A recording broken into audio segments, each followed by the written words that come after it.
akan coba share gitu bagaimana forecasting di Power BI gitu. Kita klik salah satu line chart ya, kita pilih line chart di sini, kemudian melalui line chart ini kita masukkan data sales gitu, total sales tadi atau revenue gitu, kita masukkan. Oh, malah keluar ya. Ya, kita gunakan ini.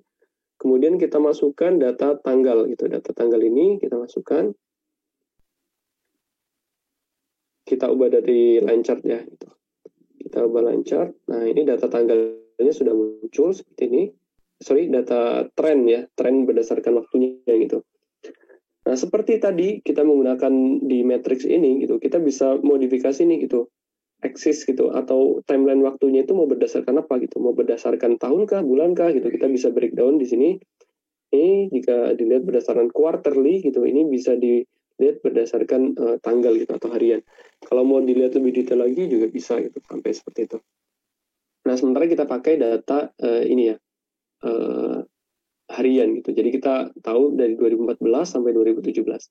Nah, PR-nya adalah kita akan melakukan forecast gitu. Kira-kira jumlah revenue kita itu ke depan berapa sih gitu dengan melihat data histori kita gitu dari sebelum-sebelumnya gitu. Kita save dulu. Nah, Power BI ini memfasilitasi gitu untuk melakukan forecast gitu. Caranya gimana gitu? Kita klik dulu chartnya, kemudian di bawah visualisasi ini ada tombol analytics ya. Kita pilih, klik analytics-nya, dan di sini ada banyak sekali sebenarnya tools untuk kita menganalisa grafik gitu. Mulai dari membuat trend line gitu, kemudian membuat constant line gitu. Misal kita punya target gitu, kita buat constant line itu bisa. Banyak ini, dan di sini ada forecast gitu. Kita pilih forecast, kemudian kita add forecast. Kita add forecast, dan di sini ada konfigurasinya gitu yang harus kita isi gitu. Nah, forecast ini kita ada beberapa kondisinya ya gitu. Pertama, kita di forecast length ini adalah kita mau berapa titik sih yang mau kita tampilkan gitu. Berapa titik gitu. Kita misal melihat 1 tahun gitu, berarti ada sekitar 12 titik atau 12 bulan gitu. Kita klik di sini, lalu kita pilih apply itu. Confidence intervalnya juga bisa kita atur ya. Mulai dari 75 sampai 99. Kemudian kita apply. Nah, tadi ada perubahan nih dari 10 jadi 12 gitu. Jadi kita bisa ngelihat nih data trennya seperti apa, forecast tren berdasarkan data histori gitu. Nah, seperti itu.